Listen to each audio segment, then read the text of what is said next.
हम में से बहुत से लोग अपनी जिंदगी को एक पुराने जख्म की तरह उठाए को, कुछ ऐसा जो कभी हुआ था और जो आज भी हमें रोक रहा है। हम कहते हैं कि मैं ऐसा इसलिए हूं क्योंकि मेरे साथ ऐसा हुआ, मेरे माता पिता ऐसे थे इसलिए मैं ऐसा बन गया, मेरा अतीत बहुत कठिन था इसलिए मेरी जिंदगी भी कठिन है। और ये बात इतनी सामान्य लगती है कि कोई इसे चुनौती ही नहीं देता।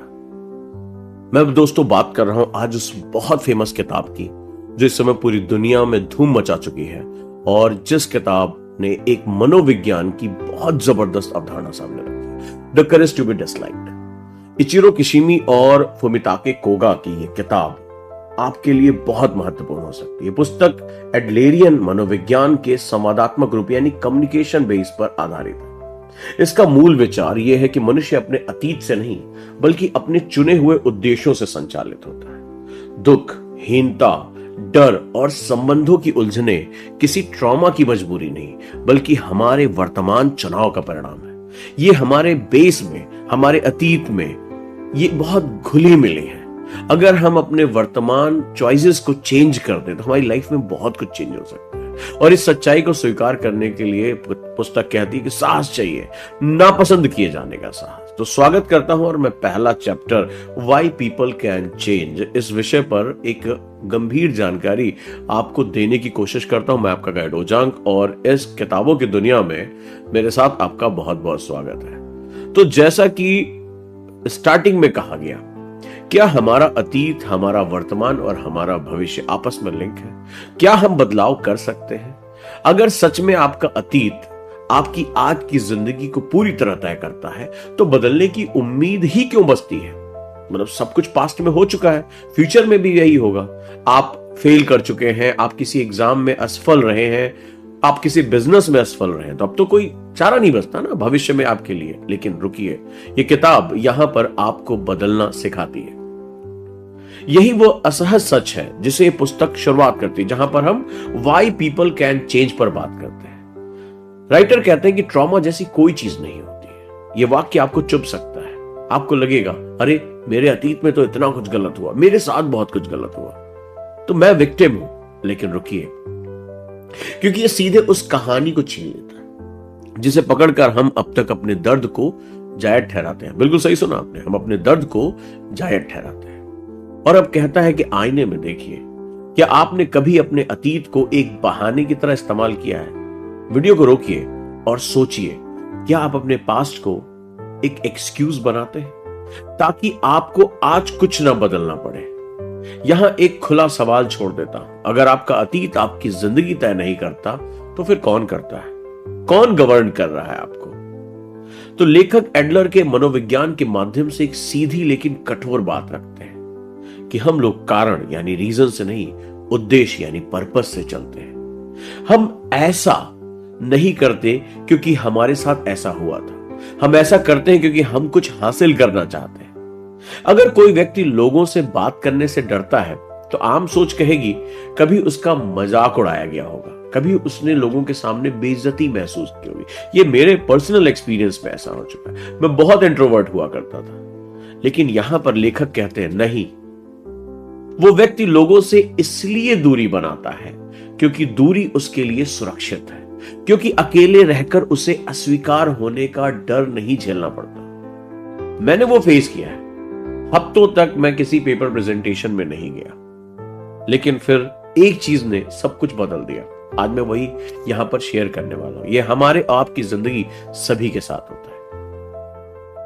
वो कहते हैं कि दुख यहां कारण नहीं, साधन है। दुख यहां कारण नहीं, साधन है। जी हां, हम अपनी फेलियर को, अपने सौरों को, अपने दुखों को यूज करते हैं। ये बात सुनने में कठोर लगती है। देखो, ये किताब बहुत ऐसे कॉन्सेप्ट हैं जिनको तोड़ देती है। ये बहुत क्रूएल बुक मानी जाती है आज की। ये एक ऐसी सच्चाई सामने रखती है जिसे हम देखना पसंद नहीं करते। लेकिन जो लोग ये जानते हैं कि वो कब तक अपनी असफलताओं की चादर में छुप सकते हैं, उससे कभी ना कभी तो निकलना होगा, कभी ना कभी तो एक्सपोज करना होगा और खुद को बदलने की चाहत तो हमें सामने लानी पड़ेगी। ये चैप्टर इसी एक पर्टिकुलर पॉइंट पर फोकस्ड है कि हम अपने भावनात्मक हालात को चुनते हैं ताकि हम किसी उद्देश्य से बच सकें। जी हां, हम बचना चाहते हैं या किसी परिणाम को नियंत्रित कर सकें कि अगर वो हमारे बस में नहीं रहा तो हम कोई एक्सक्यूज दे दें उसको। अब जरा अपनी जिंदगी के एक पहलू को देखिए, ठोस दृश्य को देखिए। पढ़ाई में ध्यान नहीं लगता, लोग कहते हैं सर पढ़ने में मन नहीं लगता। हम कहते हैं कि बचपन से ही मन भटकता है, लेकिन सच तो यह हो सकता है कि अगर मैं पूरा ध्यान लगाऊं और फिर भी असफल हो जाऊं। देखो बात और भी है, कहीं डर बैठा हुआ है कि मान लो मैंने पढ़ाई भी की, मन नहीं भी भटका, फिर भी मैं असफल हो जाऊं, तो मुझे अपनी क्षमता का सामना करना पड़ेगा कि मैं आखिर हूं कौन। इसलिए ध्यान न लगाना सुरक्षित विकल्प बन जाता है। मतलब आप एक्सक्यूज ढूंढ लेते हैं, आप दूसरों से कहते हैं भाई मेरा मन नहीं लग रहा पढ़ने में, मेरा ध्यान भटकता है, इसलिए मैं ये किताब नहीं खत्म कर पा रहा हूं, ये बुक मैंने नहीं खत्म की। काम की जगह हमेशा प्रेशर फील होता है। हम कहते हैं मेरा बॉस ही ऐसा है, जॉब में होते हैं, लेकिन शायद ये दबाव का तरीका है जिससे हम जिम्मेदारी से बच सके, जिससे हम कह सके मैं बेहतर कर सकता था लेकिन हालात ने नहीं करने दिया यार, नहीं तो मैं बहुत कुछ कर देता, मैं तो टॉप कर जाता। फोन पर घंटों स्क्रॉल करना, इमोशनली ब्लॉक हो जाना, काम को टालना, ये सब आदतें नहीं, ये सब स्ट्रेटजीज हैं। ये सब आदतें नहीं है, ये स्ट्रेटजी है। और स्ट्रेटजी क्या?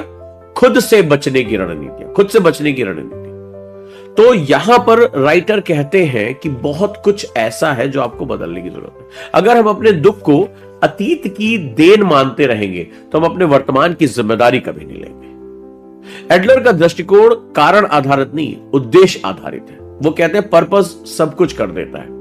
यह हमें पीड़ित की भूमिका से बाहर खींचता है और यही बात सबसे ज्यादा असहज करती है, डिस्कंफर्ट क्रिएट करती है। क्योंकि अगर मैं पीड़ित नहीं हूं तो मैं जिम्मेदार हूं, मुझे अपनी हार का भी जिम्मेदारी लेनी पड़ेगी, मुझे असफलता की जिम्मेदारी लेनी पड़ेगी। यही इस अध्याय का समाधान है, यहीं पर सॉल्यूशन ये क्रिएट करते हैं। अपने जीवन को उद्देश्य के चश्मे से देखना, ये जो कहते हैं कि ये पूछना कि मैं ये भावना क्यों चुनता हूं, मुझे इससे क्या मिल रहा है। लेखक ये नहीं कहते कि दर्द झूठा है, पेन है, पास्ट में कुछ हुआ, लेकिन वो कहते हैं कि दर्द अंतिम सत्य नहीं है, आगे जीवन अभी बहुत बड़ा है। अगर पेन है तो गेन भी होगा, अगर सुख है तो दुख भी होगा, दुख है तो सुख भी होगा। दर्द का उपयोग होता है जब हम ये समझते हैं तो हमारे पास एक नई आजादी, नई फ्रीडम आती है। ये आजादी आसान नहीं है क्योंकि अब हम किसी और को दोष नहीं दे सकते। व्यवहारिक जीवन में इसका मतलब बहुत सीधा है। जब आप कहते हैं मैं बदल नहीं सकता, तो एक बार ये भी जोड़कर देखिए क्योंकि मैं बदलना नहीं चाहता। मैं बदलना नहीं चाहता, मैं कंफर्ट जोन में हूं, मुझे मेरा पेन, मेरा सॉरो, मेरा फेलियर, मुझे कंफर्ट है वो मेरा, मैं बस जीवन भर इसके लिए मैं रिग्रेट करता रहूंगा। और जब आप कहते हैं कि मेरा अतीत मुझे रोकता है, तो ये भी पूछिए मैं आज किस चीज से बच रहा हूं, क्यों मैं बच रहा हूं। राइटर कहते हैं कि मेरे इस चैप्टर में कोई चमत्कार का वादा नहीं है, वो बस इतना कहते हैं कि जिम्मेदारी उठाइए, रिस्पॉन्सिबिलिटी लीजिए, हार जीत सभी चीजों की, अपने भावनात्मक चुनाव की जो आप इमोशनली चूज करते हैं। और जब ये हिस्सा भारी हो जाता है, क्योंकि इसका मतलब है कि आप जिस दुख को सालों से पकड़े हुए हैं वो आपको पहचान देती है।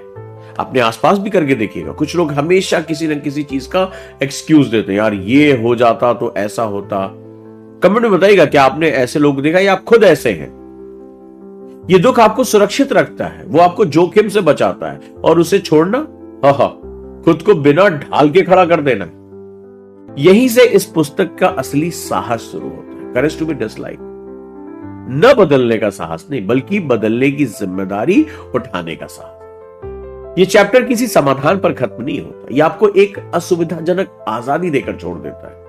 अगर आपका अतीत आपकी जिंदगी तय नहीं करता, अगर आपके दुख का भी कोई उद्देश्य है, तो आज आप किस उद्देश्य के लिए खुद को रोके हुए हैं? ये सवाल यही रहना चाहिए, अधूरा, चुप, शांत। वीडियो कैसी लगी और अगले चैप्टर के लिए आप चाहते हैं तो यस लिखकर जरूर भेजें।